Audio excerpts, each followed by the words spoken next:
Dr. Baxter did mention counselling to me following my mum's death, but a few years have passed since then. He did say it can be possible to hold on to grief for a number of years following a traumatic experience like that. I maybe haven't grieved fully.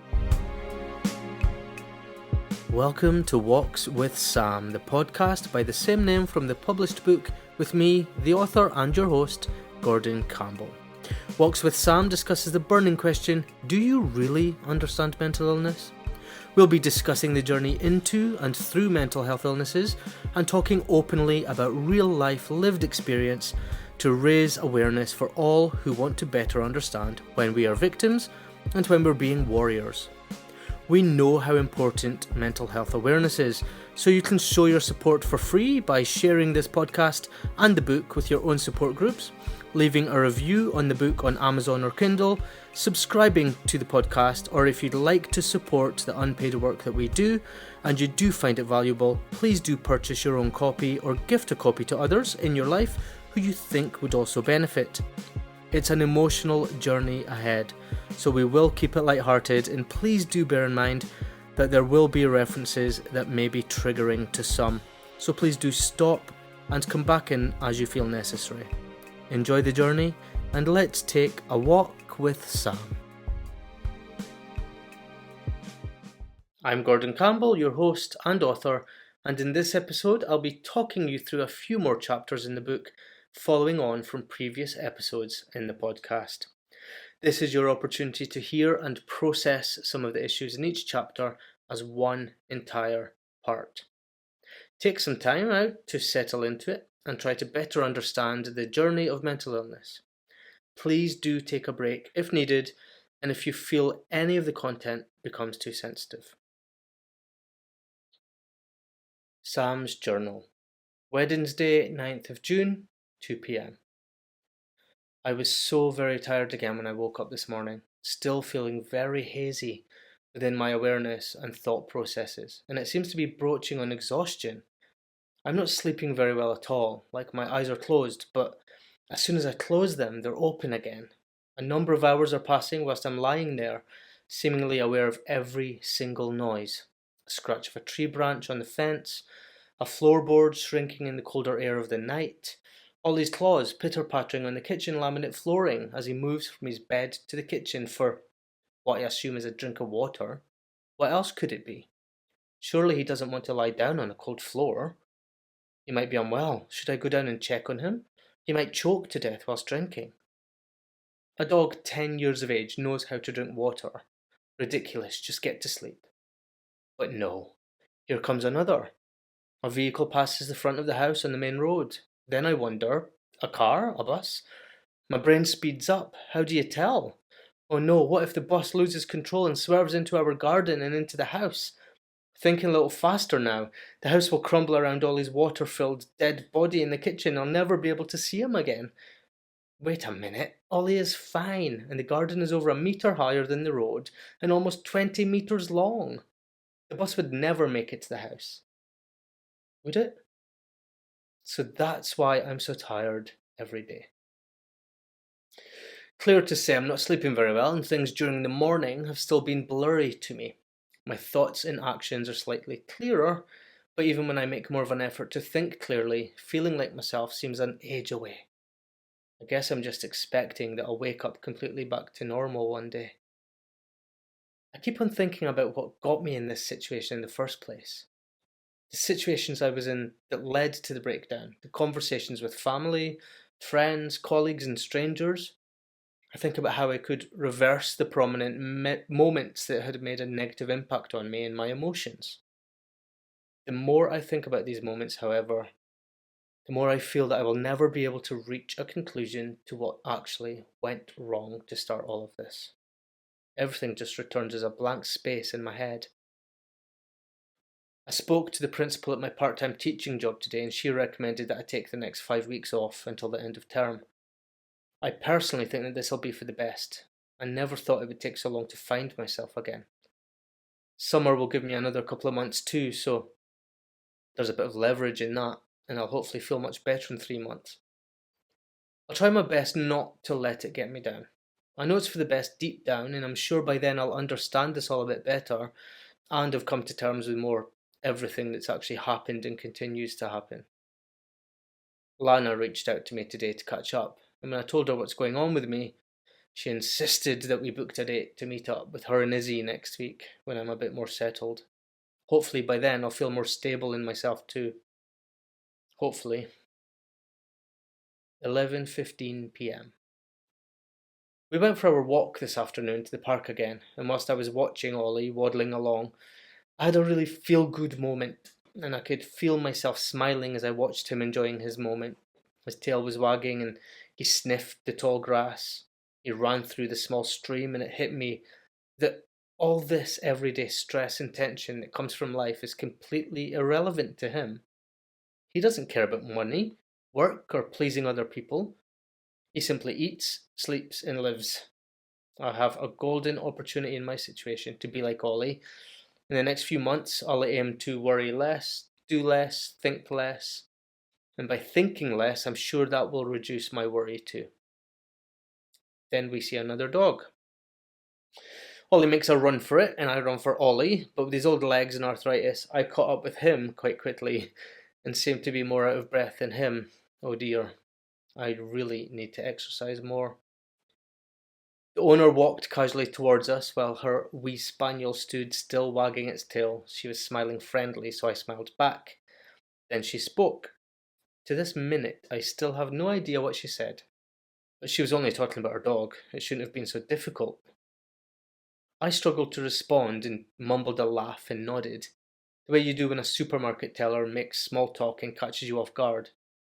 That awkward moment that would normally pass me by has haunted me all day. Did she think I was rude?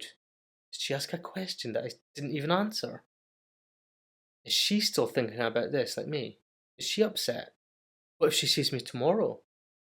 I better go at a different time just in case she's there.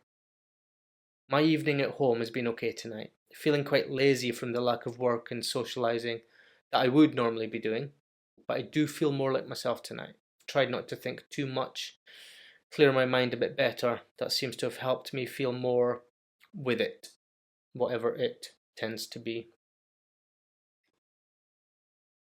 End Sam's journal. And then he was gone. Tracey, 38 years old. As a mother of three, I would never have thought my life could be torn apart the way it was. I would look around our front room, the proudest mother in the whole world, and it was all so natural. My feelings and emotions for my beautiful family were unlimited and would exude through every pore of my entire being. Like an asteroid to my world, my entire being and everything that I held so dear, destroyed, pulled apart and thrown into the most painful turmoil of my life when I lost my gorgeous 18-month-old son. The last thing I have expected after putting so much trust in medical professionals previously who'd cleared him to be at home. As I went to pick him up from his cot one morning, he was completely still and breathless. Then after a short moment, which felt like a lifetime itself, it hit me like a bullet through my heart. He was completely lifeless. 2 years on, and the negligence of our hospital still leaves me and my family with many questions still unanswered throughout this time. The depression was initially so confusing to me, alongside all the emotional turmoil I was already dealing with. I was a complete wreck and physically drained. I couldn't so much as get out of bed. As I began to compose myself and make more sense of what had happened to our little boy and family, I went to the doctor. I had to get myself together for my two living children who needed me just as much as I needed them. I couldn't get myself together alone. The confusion, pain, disaster, and numbness was too much to bear by myself. I understood within myself that I needed support, so I reluctantly went to my GP, having little trust in the hospital, but also knowing they would know what's best to help and advise me. The doctor tried me on a few different antidepressants for over a year. Each and every prescription seemed to have a different effect. What a scary time for all our family. Each attempt to stabilize my emotions and mood would either make me more angry, restless, or incapable of functioning completely. At times, some of them would send my brain through the roof, and I would be constantly thinking, then overthinking everything so deeply, unable to sleep at night or concentrate. Then the dips would be far too much to handle. Coming down from some of these pills were the worst. They heightened everything so much. The pain would become worse than ever. My inner thoughts would get so bad that I'd plan my own death to escape it. Thank God, however, for the last 6 months, I've been more stable and I've managed to stay on the prescription that I'm on now. I feel so strange and uncomfortable as I go through life now. Sometimes I feel like I'm in a bubble that holds me back from everything as it happens around me. I watch, listen, and move, but the world around me is on fast forward. I can see everything going at super speed and I feel unable to keep up. As my life is going in slow motion, everyone else's life seemingly goes on as normal. Whilst I'm stuck like this, I'm also constantly thinking about how much I want my baby back. As time goes on, I feel like I've forgotten about. They all have their lives, their own lives to get on with, and although they have their own problems in their lives too, my pain is so much, and I just want to feel like I have people there for me. I sometimes feel really alone whilst I see others doing everyday normal things that I'm unable to do because of my illness. It's when I feel alone that my suicidal thoughts start to creep in, and it scares me to hear them, as I know it will just take one person to be there and pull me back from the edge. End chapter. Sam's journal, Thursday, 10th of June, 1 p.m. I felt quite normal today since I woke up at 10:30, and though the weather is quite dreary, I feel quite good about myself. I've been thinking more about what I could be doing. The weather is stopping me from wanting to go anywhere or leave the house though. So up to now, all I've done is watch TV with my cups of tea, and that's it. I don't imagine it's doing me any good though, but it's actually nice to be a bit lazy for a change. Actually, I think this might be the right time to break out of the routine before I get trapped into doing nothing helpful. I'm going to take Ollie for a walk. This evening, I've been alone with Ollie. I spent most of my time in front of the telly and playing around on my laptop with some new editing programs. It's really strange that my really important hobby, something I had so much passion for, has been non-existent for almost 2 weeks. I've really missed video production, having something to concentrate on for a few hours. My brain has been working tonight, I can feel it. The clarity of figuring out new software, the research of improving knowledge behind it, practically creating something new from my own head, birthing a brand new idea from thin air onto something can be seen, heard, and touched by another. I've got no idea what started this off, but when I realised I was doing it and searching for a new program to use, I've been focused and thinking clearly for the rest of the night. I feel more like myself today, or at least more like myself than I have done before. I've enjoyed my night alone for a change. Friday, 11th of June, 3 p.m. My sleep patterns seem to be falling into a better routine, and I woke up again today at 10 a.m. I feel much more like myself today, and I'm thinking more clearly than I have for a while. I've been a bit livelier since I opened my eyes. I've done a few odd housekeeping jobs around the house, and I seem to be more enthusiastic to physically do things. My anxieties, however, are not playing the same game. I have a strange feeling about leaving the house, and when I think about going out today, it creates a deep sense of emptiness within me, a similar sense of impending doom that something really bad will happen if I go anywhere. Will I get struck by lightning, attacked on the street or in the park? Will I crash the car and end up in hospital with serious injuries? All are possibilities. I really don't want to go out. Tonight was Nick's performance. Although it's been on all week, I've not been able to go until tonight. I couldn't eat any dinner before I left because I was feeling so sick about going outside. The preparation to leave was really stressful, and I sat on the stairs for a while just waiting, clock watching, feeling the tension of a truck pressing against my chest as it reversed by a millimetre onto me with each minute that passed. I felt that the only escape options were to scream, decide not to go to theatre, curl up in bed crying, or get out of the house before it got any worse. The first half hour being out of the house was far too much. The drive, including the building anxiety each mile we got closer to the venue, the pressure of hundreds of people around me at the theatre, as my feelings got swallowed up with each slow, thought-filled, anxious breath. One thing that I hadn't prepared myself for was the aptitude of everyone to approach me and have a conversation. Unexpected conversations with unexpected questions, and myself being completely unprepared to answer them and deal with anyone else's emotions or energy. I eventually excused myself, locked my eyes to the floor, and headed for my seat. Small talk is unnecessary talk, especially tonight. Because of the whole built-up anxiety from leaving the house and having to deal with so many people in such a crowded place, who were seemingly and unknowingly projecting their own negative energy onto me with their own concerns, some about their work, arguments they've had with partners, or the fact their car had broken down this morning, and so on and so on.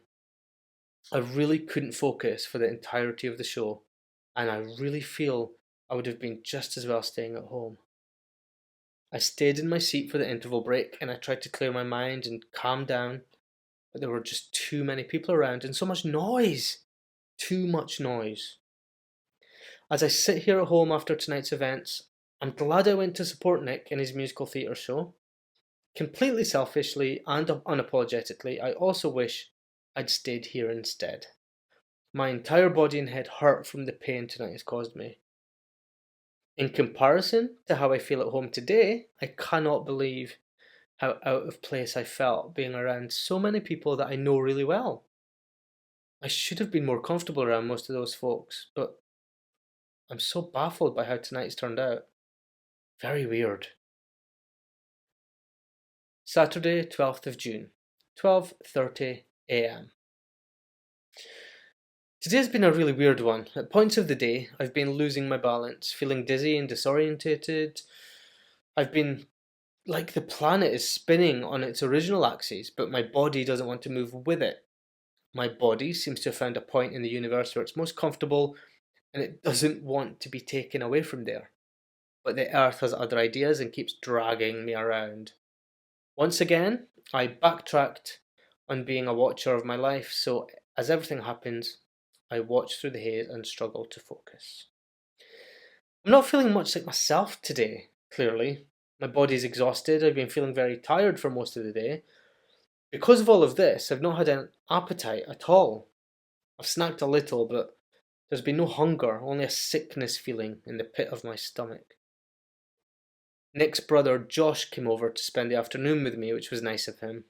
Good to have a little company, and it was nice of him to put some time aside to come over. I hate to feel like people feel sorry for me and think that they have to watch over me though.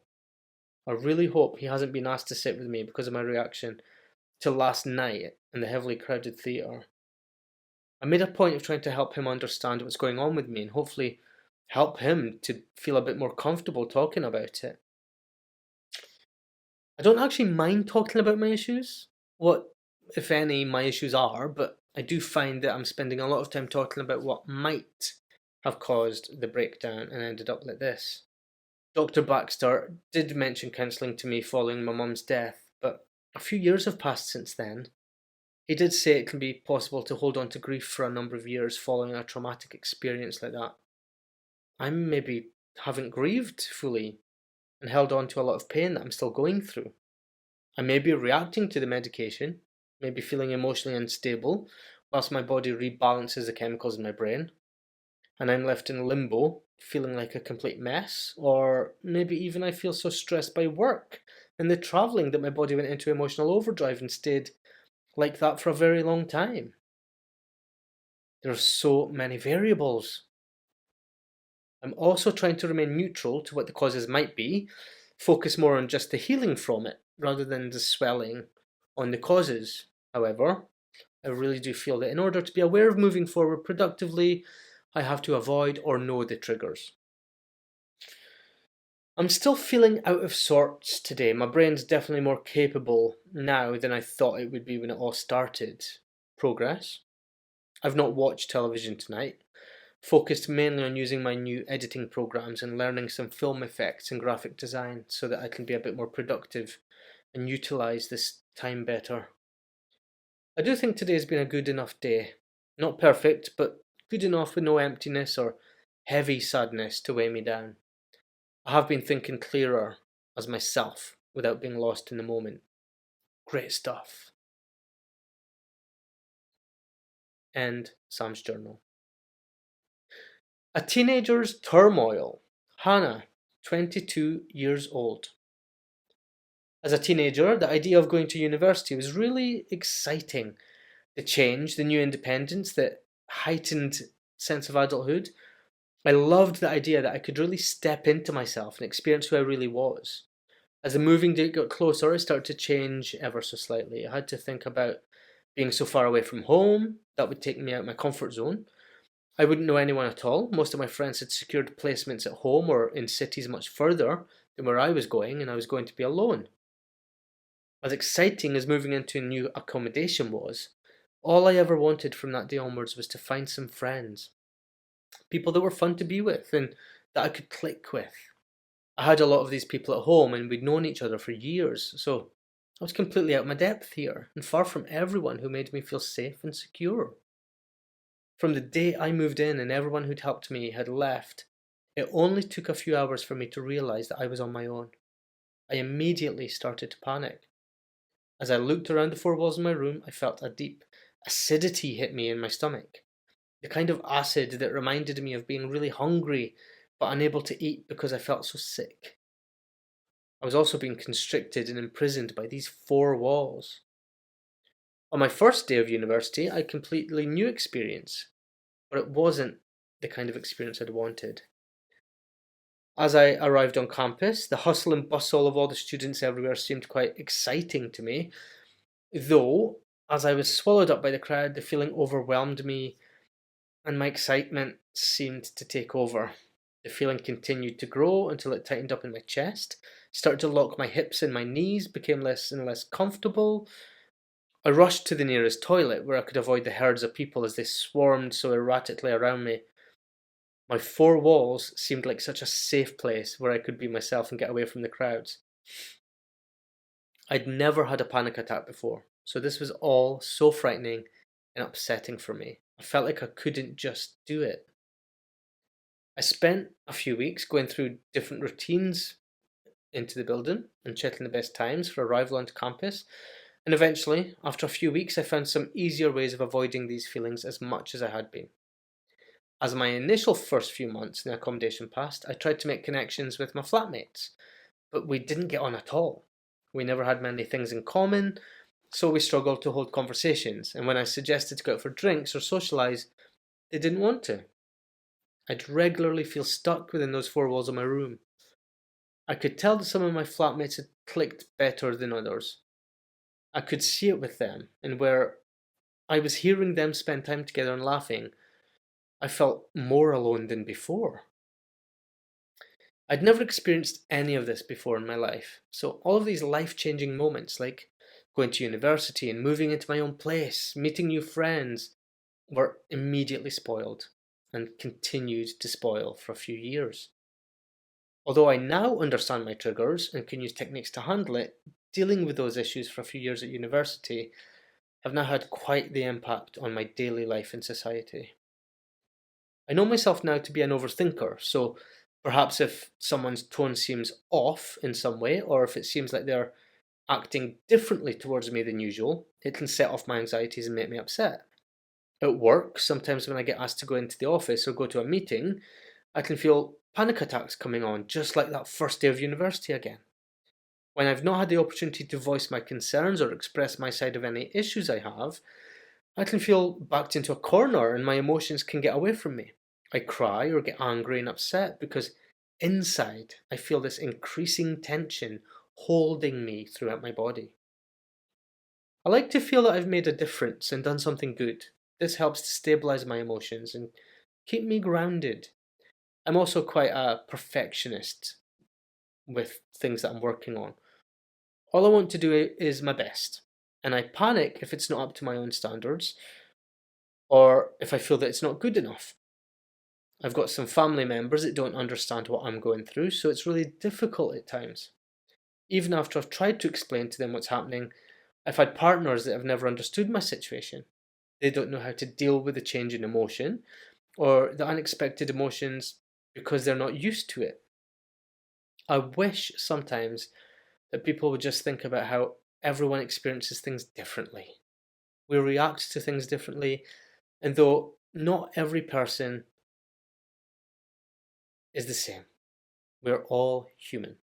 We do have loving hearts, and we're simply trying to make our world right enough for us to get through as normally as we can. A little reassurance doesn't go amiss. Sometimes just a hug or "Are you okay?" message. We fight against our situations daily. All that we need is some support and love. End chapter.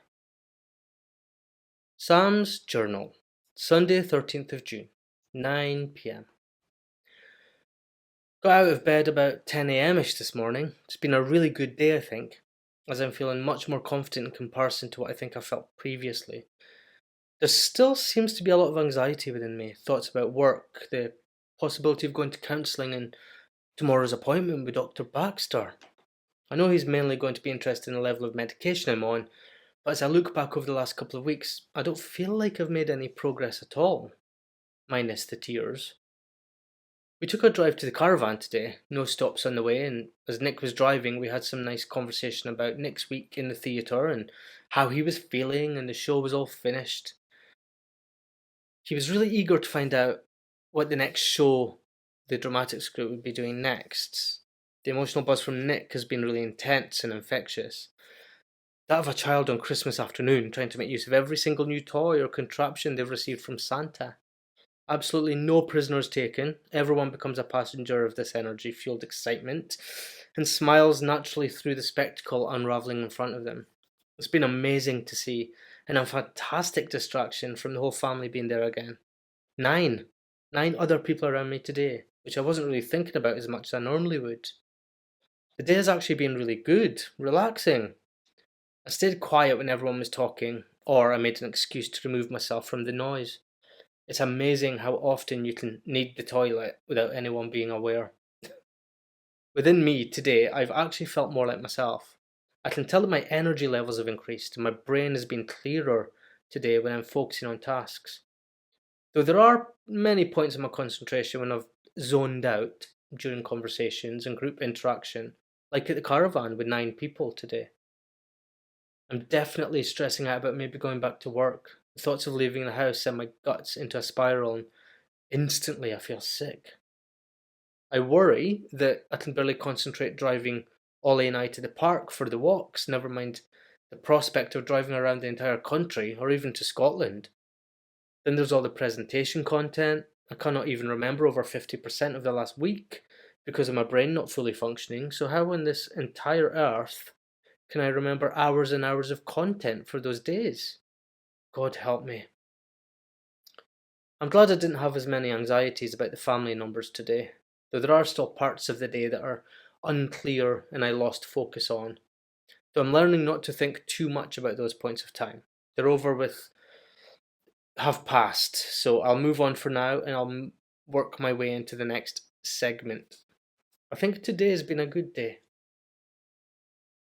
Monday, 14th of June, 11 p.m. I'm feeling like today's been a good day again. Ran some chores, made a trip around the local market to pick up some food and drinks for tonight. This was really good. It's the first time I've gone to the shops for food supply on my own since all of this depression, anxiety kicked off and unsettled my entire life.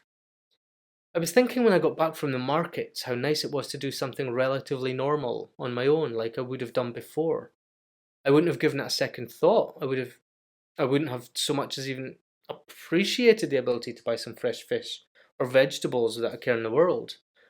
I've taken so much of my previous lifestyle for granted, and I'm saddened to feel that I now need to work so hard just to get outside and enter the world feeling safe and secure. Very upsetting. I got myself ready to go to Dr. Baxter, which, being only 50 metres across the street, shouldn't feel like an unpleasant journey. But lo and behold, anxiety kicks in, and the feeling of dread and despair starts. My main anxieties were led by the fear of going back to work when I'm not ready. My current blank spots to my life and exceeded loss of concentration. The appointment, however, went much better than I expected. I was feeling really sick when in the waiting area, and I started to feel really worried about Dr. Baxter not believing me with all my varying symptoms, and that he would judge me for losing my mind or feel that I was lying in order to get out of work. The 10-minute wait had me going over every possible scenario to the appointment, and each one ended in him accusing me of lying. The appointment actually went really well. Why did I get so wound up? Anxieties. Dr. Baxter discussed the previous 10 days for me and the side effects of my new medication. Within the first 2 weeks of consumption, they matched almost every feeling that I have been having since he prescribed them. We also had a good chat about the possibilities of counselling for any built up emotional stress that I've been struggling with over the years. From mum's death to taking a new job role in different fields, working so much without any rest time. He thinks there were many areas of my lifestyle that match with the highest rates of mental health illness in my age range for men. What a relief to hear this. I feel so much better about my progress since getting back from the doctor's surgery. The likelihood is that I'll be on this medication now for more than 6 months or longer, maybe years. I'm so scared by this, but I do understand why. I just keep trying to remind myself that I have a condition that requires medicine, like so many hundreds of thousands of other medical conditions that need to be treated. Still, it's so scary for me when I think about it. Had a really nice night with Lana and Izzy. We'd arranged a meet-up last week when I told her about my breakdown. I had so much fun talking to them over dinner, even though we never went anywhere. These girls don't usually stay in. We always usually have to meet in a restaurant or get drinks after, which I usually love. But no, I can't even entertain the idea. It was great to relax instantly with them. No worries about how they'd perceive me in my situation, just like the old days. Whilst at drama school, we would sit around studying or learning lines and songs, planning our audition pieces, and in the process, making complete clowns of ourselves and laughing at each other's misfortune, whilst rolling around all over each other. The one place where you could always hug and kiss each other, back rub, sit on, and wrap around each other by the knees in constant physical contact with your close-knit group of actor friends. And not one problem was to be had with the support of 20 people or more. Drama school. Never have I ever felt so safe and cared for as I did with everyone together in our class at drama school. Which is probably why I haven't had as much as one moment worrying about tonight's meal. The girls tonight really tried to explain how much they understood, falling straight back into our support network and mutual love for each other. This has really made me realise how much I've missed spending time with my friends. Great night. I've heard a lot of could it be tonight, which has made me realise quite a few people have been saying this. Could it be your job? Could it be that you're training too much at the gym? Could it be something you're eating? What's frustrating is it could actually be anything, and I just don't know. I really wish people would stop asking why it is and start asking what it's like. I think that's what would help people understand me better. I just can't answer why. End chapter. Intimidation by isolation. Stuart, 29 years old. So far, I've been in isolation for a month. The government ordered the lockdown exactly 4 weeks ago, and I'm on my own at home, with no pets or nobody to keep me company. Physically, at least. My partner is a key worker and working on the front lines in daily danger, whilst I'm staying indoors and away from society, also hoping that she doesn't contract this deadly virus. To begin with, it was a need and it'll be over soon approach. Though, as time goes on and we've been extended further with no medical cure or prescription to eliminate this disease, I've now started experiencing emotions and situations unlike anything I'd expected or have known before. We've now postponed our wedding, to which date we have no idea. The financial implications are not worth even thinking about as we've lost deposits, venues, and the security of being able to secure some of these plans again. My income has been jeopardised. I was working from home, but this week I've now been passed over for promotion, which has taken off the company table. As a family unit, our entire partnership is under threat by circumstances beyond our control. I feel that I've lost control of every aspect of my life, as all the security circumstances have been swept away from under our feet.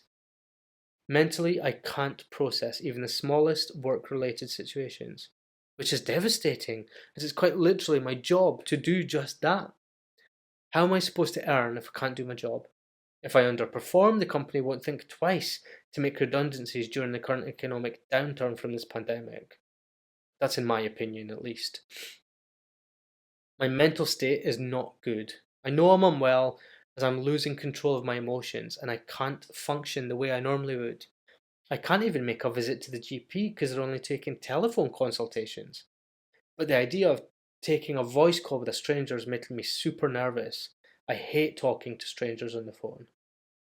I worry about telling everyone what I'm currently feeling or going through. I'd hope they would be kind regarding my situation. I'd hope that if I do decide to open up to them about it, they would acknowledge my feelings of anxiety and find moments of polite lightheartedness, as I don't think now is the right time to be over serious.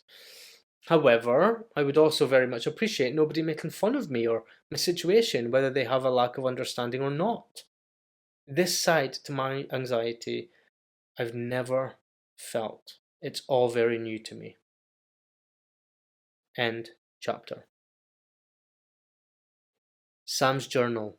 Tuesday, 15th of June. I feel like I've been really productive today. I spent 2 hours or so working with some new graphics on the computer. This really gave me something to focus on, and I had an eagerness to learn some new editing techniques, which felt really good. I then went into the garden, spent some time mowing the lawn, dealing with the nuisance of the weeds starting to come through the dry soil. I could tell we're starting to come into the summer as I noticed and worked on this today. My concentration and focus is getting stronger. I've been working through things. Perhaps it's because I find enjoyment in these things and I can use my creativity a bit more with graphic design. Let my mind wander and just focus on the thoughts that I have as they come to me. Release the pressure of thinking about my illness, but focus on some details that are completely irrelevant to it. I have a lessened sense of bombardment by so many things going on in my life. That allows my creativity to flow as I work. It's sparked an enthusiasm again for something that really helps me to strengthen my concentration whilst I take some control back within myself. It's as though I'm getting back on track with my productivity each day. I picked Fiona up from her work today and we came back here to have dinner in the garden. This is the first time we've had dinner in the garden since the new patio doors have been fitted. It was really nice. I'm not sure when today's arrangements were made, though I feel like she only spent the evening with me as a favour to Nick. We don't usually ever socialise without Nick being around. Not that I don't appreciate the care and thought of people, but the afternoon with Nick's brother, the evening at his parents', these would never normally happen without Nick being around. And at times I do feel that the company has been forced on me as a suicide watch, in case I have another breakdown. I do understand that they're worried and maybe scared for me, but this is something that I could never tell them. I don't want to upset anyone or have anyone worrying about me, which is a far stretch from a couple of weeks ago when I didn't care at all about anything. Nick rushed out the house for rehearsal again, so Fee and I decided to go to the cinema to see Sex and the City 2. I'm surprised how relaxed I was by the outing, though I feel that the spontaneity of the trip actually helped me just to make a decision and go, not overthink my feelings. I got really into the movie and I even managed to keep my full concentration throughout the first time since the breakdown. As I think about it now, my emotions seem quite stable and in the right place. I cried at the sad parts and I found myself laughing at the funny parts. So there never seemed to be any disjointedness between my evening and my feelings. Fee has been great tonight. Whether she was keeping me company as a buffer to the family or not, she's been an absolute gem and helped make my good day roll into the evening too. No mention of mental health, no questions about what's happened, no awkward silence. Trying to figure out if I'm okay or not as I see so many people who uncomfortably tread on invisible eggshells around me. Driving home after dropping Fee was also thinking about how well I was driving too. I never had any concerns or worry about focus or concentration. I just drove. I do feel that I'm getting much stronger within myself and more mentally stable. And I mean that in a comparison to the absolute state that I was 13 days ago. A good day today. Wednesday, 16th of June, 11:30 p.m. Today has been a good day. I've been in a very good mood for most of it, and I've been keeping myself busy again. I did some housework, deep cleaning the kitchen and the bathroom ready for tonight. I did some more work on the computer with graphics, and I even moved into editing some new content for my online project. I'm excited about moving forward in my online tasks and creative content now. I feel more enthused about it. Ollie and I had a great walk in Sutton Park with the stunning weather, so we walked a lot more than we normally would. We went further, to the farthest edge of the opposite park. God knows how many miles we've done. The sunshine was great, so I spent some time sitting by the stream to absorb my good feelings, listen to the water as it rolled over the boulders and rippled against the edge of the small bridge. Ollie also had a chance to rest his poor wee arthritic legs. I hadn't realised how tired he must have been until we were already at the farthest end, and his coat was making him so warm in the heat. So much so that he completely lay down in the stream. He rested just looking at me on the bank. What a fantastic moment to just be, Ollie and me. Popped over to the shop to pick up some stuff and get some birthday decorations for the party night at the house on Friday. Ted's birthday night should be good. I'm really looking forward to it. I looked through some of the videos that I filmed when we were in the park to incorporate into my filmmaking projects. Then organised a meeting in Edinburgh on Sunday. What a day to go to Edinburgh. Sunday. We'll have to look forward to the possibility of getting back to work or not, depending how this meeting pans out. They may not want me back because of this whole disaster. Maybe I'll be too much of a liability. Although I've been feeling better, I do need to remember that it's only been a few days of being okay. A lot of conversations I've been having in the last fortnight have made one thing clear to me. It's only a job. I really need to start thinking about my life and how important it is to stay healthy too. It's been Nick's turn to host his weekly group tonight at the house, and as expected, the one week it's at our house, everyone is available to attend. All 10 people in our living room, and so much noise. It was fine for the first 15 minutes to see everyone as they arrived and just have a polite catch up, but my brain just couldn't take it. So many people talking in different conversations, all the noise, nothing making any sense to me. I was completely drowning in sounds and my head was almost ready to explode as I felt the veins in my temples pulsing with each pump of blood through my head. I had to get out of that room. I went outside for a couple of minutes to get some peace and quiet, and then Nick came out to see how I was, but when I tried to explain, he seemed to get really awkward, told me to take my time, and then he went back in. I don't think he understands it at all.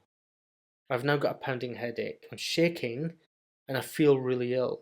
Within half an hour, I've gone from calm and collected to a complete emotional wreck, and I can't be around anyone at all. I've come upstairs to write. Whether it's rude or not, I can't go back into that room. I just can't. My brain is hurting, or it feels that way at least. I don't know if it's because of the noise levels, the multiple conversations, or my inability to focus and concentrate on just one thing because of how much is going on. But I imagine this is what it must be like for somebody with autism. Maybe I drank too much Diet Coke. Maybe it's all of this together. Good night. Thursday, 17th of June. I spent this morning editing some film and keeping my productivity and creativity going. I then went for a walk through Sutton Park with Pete and Ollie, obviously. Pete texted me last night asking if he could join me for my walk today. Of course I didn't want to be rude and say no, so there we were, Ollie and I, with another suicide watch participant, doesn't really make me feel great at all. And Nick has obviously spoken to him because of my absence in the episode last night. I don't think I was looking forward to speaking with Pete, as when he was talking to me at Nick's band rehearsal, he was very probing and invasive about what's been going on.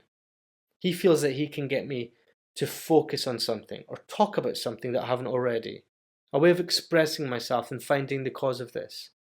It makes me feel so patronised and angry, actually. I can feel my blood starting to boil when he thinks he knows what I'm feeling and what I need to do to get better. On the walk, he says he's worked with people suffering depression before and he knows what it's like. He's not a professional. They just work at the same company. I really felt like saying, no, you don't know what it's like unless you've had it yourself. So when he said that, it just really annoyed me. I had to tell him that I don't want to keep hearing, is it cause, or has it got something to do with? I could feel myself getting quite irritated by him. This behaviour from people trying too hard is what's bringing me down when I start to feel okay again. The walk itself is nice and long, but Pete kept nearly making me cry with the way he was trying to talk through my issues.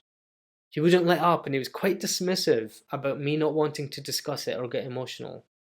So I was regularly having to fight tears back and try to shut out his questions. On the way back through the park, I was feeling so emotional and I really wished I'd said no to him joining us for the afternoon. I could swear Ollie was rolling his eyes at me every time he tried to probe deeper into my mental health. It made me smile a little. This evening has been really difficult. I'm really emotional, and when watching some television with Nick, I kept bursting into tears at the storylines. I think Pete has broken me from today because I've not had that many emotions come through fully since I had my breakdown. Today has given me so much stress and anxiety. I'm grateful that I'm aware of it, and hopefully I'll have some more control of it tomorrow. End Sam's journal. Thank you for spending this time with us today. To support the podcast, please share with others and subscribe to make sure you don't miss an episode. You can also like each episode and review the book on Amazon and share the book with others for free on Kindle Unlimited, or you can gift a paperback copy to those who you feel may benefit from this as well. We appreciate the support for the unpaid work that we do to raise mental health awareness. Please do stay safe and take care.